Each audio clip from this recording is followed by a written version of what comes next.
Hey folks, how's it going? In this video we're going to go over question 3 from the 2015 SQA Advanced Higher Physics Exemplar paper, so let's get started. Question 3 says a student uses two methods to calculate the moment of inertia of a cylinder about its central axis. Part A says in the first method the student measures the mass of the cylinder to be 0.115 kilograms and the diameter to be 0.030 meters. Calculate the moment of inertia of the cylinder, and you'll see there's 3 marks available here. Well, the first thing we need to realise is that we can treat the cylinder like a disc, and that's because a cylinder is essentially just a thicker disc, where the mass distribution about the axis of rotation is the same in each. So we're just going to use the equation for moment of inertia of a disc from the relationship sheet. So writing down what we know from the question, we're trying to find the moment of inertia of the disc, i.e. the cylinder here. We know the mass m is 0.115 kilograms, and we can use the diameter of the cylinder to find its radius. So we have that radius equals the diameter divided by 2, which equals 0.030 divided by 2, which equals 0.015 meters. Then writing down our equation for the moment of inertia of a disc, we have I disc equals a half mr squared. Substituting in the numbers gives a half times 0.115 times 0.015 squared, and putting that into your calculator, not forgetting to square this term here, should give you an answer of 1.3 times 10 to the minus 5 kilograms meters squared.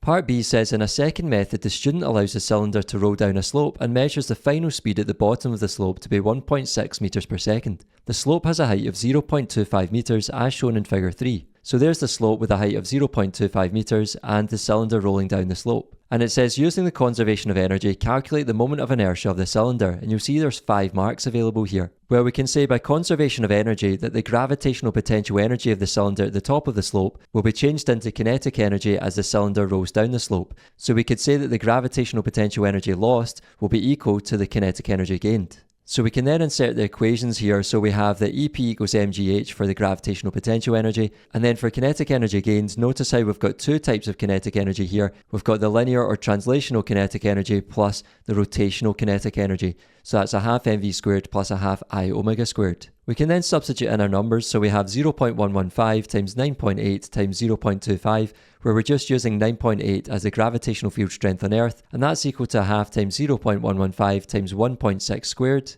And the 1.6 meters per second was given in the question as the final speed reached by the cylinder at the bottom of the slope. And then we've got plus a half times I times omega squared, where I is the moment of inertia and omega is the angular velocity. Then simplifying things a bit should give you 0.28175 for this left hand side is equal to 0.1472, which is this term here, plus 0.5 I omega squared. And remember, we want the moment of inertia I here. So in order to get rid of this angular velocity omega, remember we have a term v equals r omega relating linear velocity and angular velocity on the relationship sheet. So rearranging for omega, we can divide both sides by r to get omega equals v over r, and that means we can replace this omega term here with v over r instead. So that will give us 0.28175 equals 0.1472 plus 0.5 I times v squared over r squared. And remember, we're given the final speed v and we know the radius r. And we know the radius r since we're given the diameter of the cylinder. So this becomes 0.28175 equals 0.1472 plus 0.5 times 1.6 squared divided by 0.015 squared times I, and simplifying this further in your calculator should give you 0.28175 equals 0.1472 plus 5688.9 I. And to get I on its own, we can subtract the 0.1472 from both sides and then divide both sides by 5688.9. So doing that in your calculator should give you an answer of I equals 2.4 times 10 to the minus 5 kilogram meters squared.